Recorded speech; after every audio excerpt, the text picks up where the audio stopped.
Now with that out of the way, I want you to stand on your feet and help me get this far. Stand on your feet, because when you look at any vision and its journey or story, you will find at strategic points the Lord will raise men or women who would make a deposit in your life. And that deposit would bring a shift and take you to the next dimension of that journey that you are on. And tonight I want you to really raise your hearts and your hands to heaven for the fact that 28 years ago the Lord brought this vessel across my path to birth what you are a part of, and what everybody else that the Spirit of God will birth through you will be a part of. And with that, we're going to token for Bishop Andries Magate as I ask him to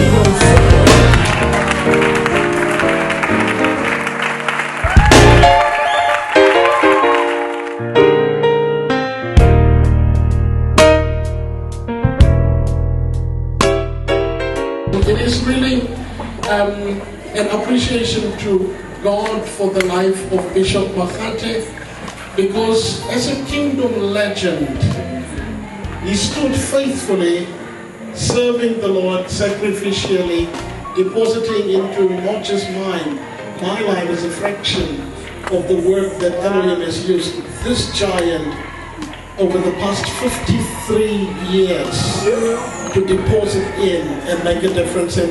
And this is for 53 years of unwavering sacrifice.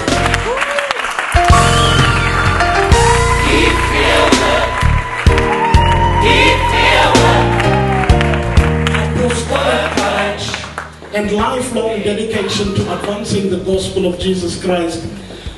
Bishop, your life has shaped generations.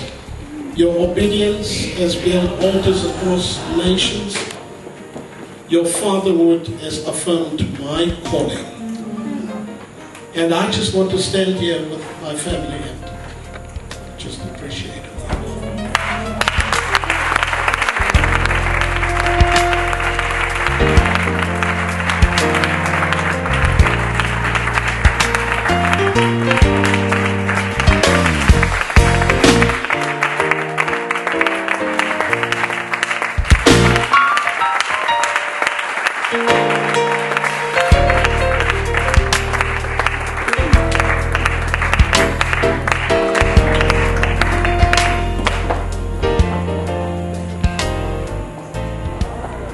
Beloved, and as we round off this part, let's just give the Lord another praise for Bishop.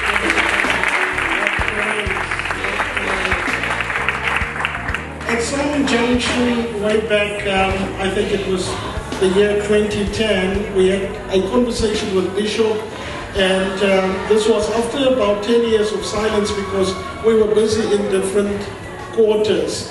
And this is where the conversation between Bishop Mtimkulu and Bishop Andries Magate started, and I was the subject, I was the content of the conversation. And this is where my father in the gospel sold me out. He took me and handed me over to Bishop Mtimkulu and said, "Kiwu fire." And we started walking the path with Bishop Mtimkulu, and by the grace of God, the Lord brought him in at a strategic time when a whole lot happened in our lives as a family. And to be brief, we were at the verge of our house being repossessed, and the Lord used Bishop Isaac Mtimkulu to step in to arrest that process. We were walking a path where my mother was bed-laden, and of course times were very tough. And my mother died, and I had nowhere to go. We are a small family. Of my mother and father's family, there's absolutely nobody. We are two brothers who are left on this planet. And Bishop just stepped in as a bigger brother at that time when there were no funds, and he helped me bury my mother. Amen. And I can say a whole lot about encounters that this family and myself in particular have had with Bishop Isaac Mtimkulu, for which I'm exceptionally grateful and forever will this relationship is covenantal and it is shaped in such a way that you will not believe. We don't talk often with Bishop Mtimkulu. We hardly text one another. But we know that there's a season where we meet, and that's every 5 years. Every 5 years, the Lord will pause our programs and bring us together, and He calls those intensive moments where everything that culminated over that past 5 years comes together in that conversation. And they are mostly strategic conversations that gives greater light, that brings greater alignment, that gives strategic positioning and amplifies vision.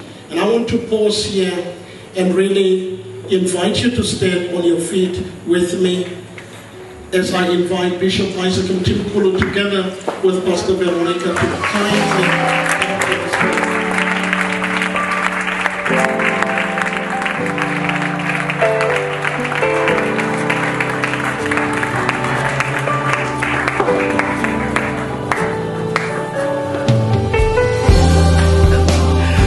Such a blessing. It's one of those relationships that the Lord has calibrated in a way that they come at a season to bring a shift, and then we move away until we meet again. But this is not just happening to me and my family. Bishop Isaac Mtimkulu and Pastor Veronica are visionaries in own right, having served the Lord for over 42 years faithfully in ministry. We want to pause and acknowledge the grace of God upon your life, Bishop, upon your life, Pastor Veronica, and extend this token of appreciation for their apostolic oversight and church governance, for leadership development and ministerial training, for over 35 and beyond years within the Koinonia Bible Church stable and broader out for 42 years plus in the body of the Lord Yeshua HaMashiach, impacting on youth, on leaders, on men's fellowship, on national and international scale. We want to appreciate your faithfulness to teaching sound doctrine, and this is a testimony that's coming from all corners. Men who are veterans in the gospel look up to you because of your consistency in sound doctrine, Bishop. We want to thank you for your mentorship of pastors and emerging leaders. We want to appreciate the emphasis that you bring through the gospel on kingdom order, kingdom structure, and of course kingdom alignment. And we just want to look to the Lord. And if you can join me and let us raise our hands to the King and thank Him for this gift.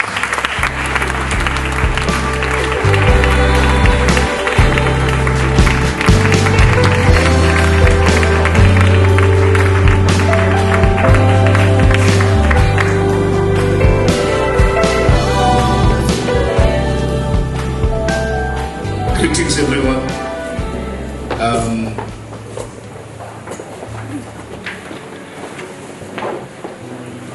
How the Lord brought this couple to us, it was through a ladies' conference that we had in our area, and Mebita decided to attend that conference. And thereafter, she said to Apostle Emmanuel, "There's a place I would like us to visit." When they touched ground with us, the Lord used them in a mighty way to impart amazing skills in the local church. Later on, they got me to meet with Apostle Mahate, and yes, I remember that day. It was on his ordination, and Apostle Mahate said, "Since you are now here in the Val, I'm handing you over to Bishop Mtimkulu." There was very little we had to do with this man. He came a ready-made machine. He came to impact us in a powerful way. The relationship has been standing all these years until today. I just want to say something. When we serve the Lord, we don't serve for recognition and acknowledgement. We just go into the field. But when you grow older,